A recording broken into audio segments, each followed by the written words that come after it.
এই ফেলু, শুনলাম আজকে নাকি আমাদের স্কুলে শিক্ষামন্ত্রী আসবে। শিক্ষামন্ত্রী হোক বা মুখ্যমন্ত্রী হোক, যে আসে আসুক, আমার কোনো চাপ নেই। তোর আর কি চাপ রে, তুই তো সব গোজা মিল দিয়ে মিলিয়ে দিস। এই চুপ, স্যার আসছে। Good morning good sir. Morning sir. বস বস, সকালে বসে পড়। আজকে কিন্তু তোদের স্কুলে শিক্ষামন্ত্রী আসবে। তোরা কিন্তু ঠিকঠাক উত্তর দিস বাবা, আর তোরা যদি ঠিকঠাক উত্তর না দিস, না হলে কিন্তু আমাদের চাকরি চলে যাবে। স্যার, শিক্ষামন্ত্রী যখন আমাদের প্রশ্ন ধরবে তখন কিন্তু আপনি আমাদের একটু হেল্প করবেন স্যার, কারণ এর সাথে আপনাদের চাকরি থাকা না থাকার বিষয় স্যার। বেশ, আমি যতটা পারবো তোদের হেল্প করব। এই মনে হচ্ছে মন্ত্রী মশাই চলে এসেছে। আসুন স্যার, আসুন স্যার, আসুন। বসো বসো, তোমরা সবাই বসে পড়ো। তা তোমরা সবাই কেমন আছো? স্যার, এতক্ষণ ভালোই ছিলাম, এবার আপনি এলেন তো তাই একটু টেনশন হচ্ছে। টেনশন হচ্ছে কেন বাবা? স্যার, আপনি কি না কি প্রশ্ন ধরবেন তা আমরা ঠিকঠাক উত্তর দিতে পারবো কিনা তাই। আমি খুব সহজ প্রশ্ন ধরবো, আর কালেক্টরের মুখে শুনেছি তোমরা খুব ট্যালেন্টেড ছাত্র, তাই তোমাদের দেখতে চলে আসলাম। স্যার, খুব ভালো করেছেন। স্যার, আপনার পিছনে দাঁড়িয়ে আছে ওই লোকটাকে? ওটা আমার বডিগার্ড, মানে দেহরক্ষক। আমি যেখানে যাই ও আমার সাথে যায়। এবার তাহলে আমি তোমাদের কিছু প্রশ্ন ধরি। হ্যাঁ স্যার, ধরুন। তাহলে তুমিই প্রথমে দাঁড়াও। বলো তো, আমেরিকার এখন যে রাষ্ট্রপতি আছেন ওনার আগের রাষ্ট্রপতির নাম কি ছিল? Donald Trump, Donald Trump, Donald Trump. Sir, petrol pump. Petrol pump? সে আবার কি? ওটা পেট্রোল পাম্প না, ওটা ডোনাল্ড ট্রাম্প হবে। প্রথমেই আমার মেজাজটা একদম গরম করে দিলি। বললাম ডোনাল্ড ট্রাম্প, ও বলল পেট্রোল পাম্প। গলায় ওড়না দেওয়া ছেলেটা, তুমি দাঁড়াও।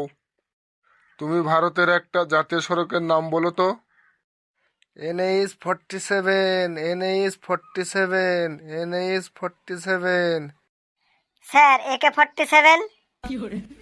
বললাম NH-47, এ বলছে AK-47। দিলি তো আমার মেজাজটা একদম খচিয়ে। AK-47? সে তো বন্দুকের নাম। ওটা NH-47 হবে, মানে ন্যাশনাল হাইওয়ে 47। স্যার, আপনি এদিকে চলে আসুন তো। এই আমার ডান দিকের ছেলেটা, তুমি দাঁড়াও তো। বলো তো, একটি লোক 5 কিলোমিটার রাস্তা যেতে 2 ঘন্টা নেয়, তাহলে ওই লোকটির 20 কিলোমিটার রাস্তা যেতে কত ঘন্টা নেবে? স্যার, আমি এটা বুঝতে পারছি না যে উনি যাবার সময় ঘন্টা কেন সাথে নেয়, ঘন্টা দিয়ে কি করবে, উনি বাজাবে?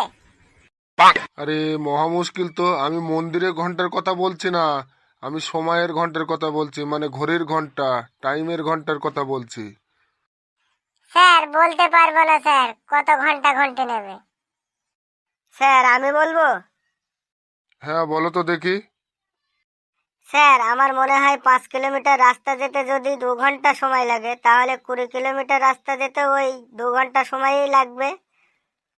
5 কিলোমিটার পথ যেতেও 2 ঘন্টা, আর 20 কিলোমিটার পথ যেতেও 2 ঘন্টা, এটা কিভাবে সম্ভব?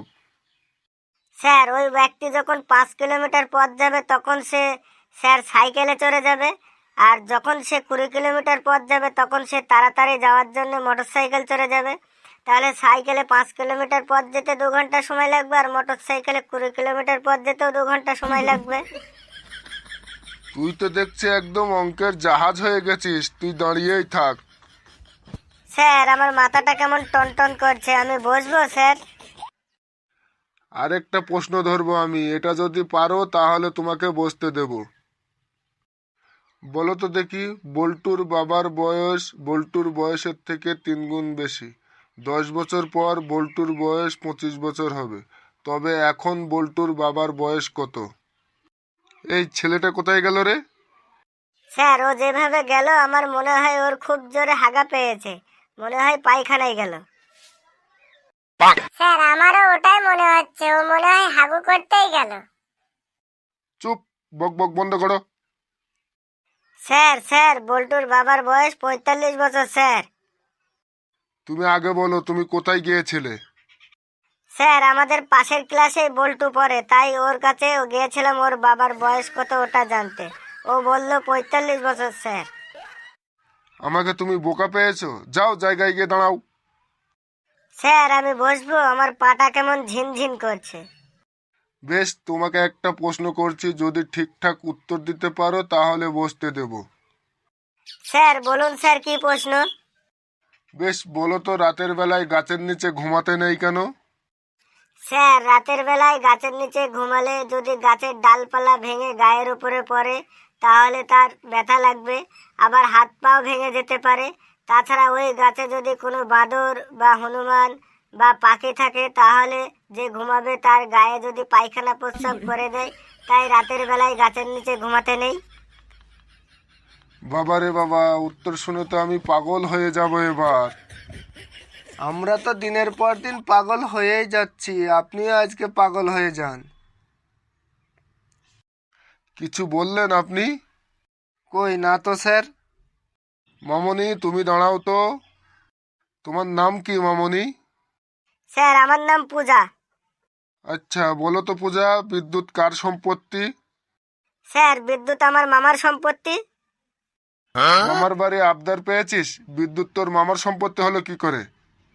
এমনিই স্যার, কারণ যখনই বিদ্যুৎ চলে যায় তখনই আমার বাবা বলে শালার বিদ্যুৎ আবার চলে গেল রে, তাই স্যার বিদ্যুৎ আমার মামার সম্পত্তি হলো না। কি সাংঘাতিক মেয়ে রে বাবা। আমার ডান দিকের ছেলেটা, তুমি বলো, আজাদ হিন্দ ফৌজ কে তৈরি করেছিলেন? স্যার আজাদিন ফৌজ যিনি তৈরি করেছিলেন তাকে আমি চিনি না, না হলে স্যার আমি আপনাকে বলে দিতাম। কি সাংঘাতিক রে বাবা। স্যার আমি বলবো। বলো দেখি। Sir Netaji Subhashchandra Bose sir. বাহ বাহ, কেউ তো একজন সঠিক উত্তর দিয়েছে। বাবা তুমি বসো। এই, তোরা জীবনে কোনোদিনও কারোর জন্য কোনো ভালো কাজ করেছিস কেউ? স্যার আমি স্যার ভালো কাজ করেছি স্যার। আমি স্যার একবার স্যার একটি মানুষকে মৃত্যুর হাত থেকে তার জীবন বাঁচিয়েছিলাম স্যার। বাহ বাহ, ভেরি গুড ভেরি গুড। কিভাবে জীবন বাঁচিয়েছিলে বলো তো দেখি। স্যার আমি একবার মেলায় গিয়েছিলাম, সেখানে একটা ভিখারি আমার কাছে 5 টাকা চেয়েছিল। তখন আমি ওই ভিখারিকে বলেছিলাম যদি তোমাকে আমি 5 লাখ টাকা দিই তাহলে তুমি কি করবে? তখন ভিখারিটি বলল যদি আমি এখন 5 লাখ টাকা পাই তাহলে আমি খুশিতে একদম মরেই যাব। এটা শুনে আমি ওনাকে একটা টাকাও দিইনি। এইভাবে আমি একজন ভিখারির জীবন বাঁচিয়েছিলাম স্যার। কি সাংঘাতিক জীবন বাঁচানো রে বাবা। এইরকম কায়দায় কারো জীবন বাঁচানো যায় এটা তো আগে শুনিনি। আর যদি তোদের কিছু প্রশ্ন করি তো আমি এখানে আমার জীবনই হারিয়ে ফেলবো। আমি চললাম স্যার। আমিও আসি, তোরা বস। বন্ধুরা ভিডিওটি কেমন লাগলো অবশ্যই কমেন্ট বক্সে কমেন্ট করে জানাবেন, আর ভিডিওটি লাইক করে চ্যানেলটি সাবস্ক্রাইব করুন, আর আর চ্যানেলটি শেয়ার করুন এবং হাসতে থাকুন, সুস্থ থাকুন এবং আমাদের নতুন নতুন ভিডিও দেখতে পাশের বেল আইকনটি টিপে দিন।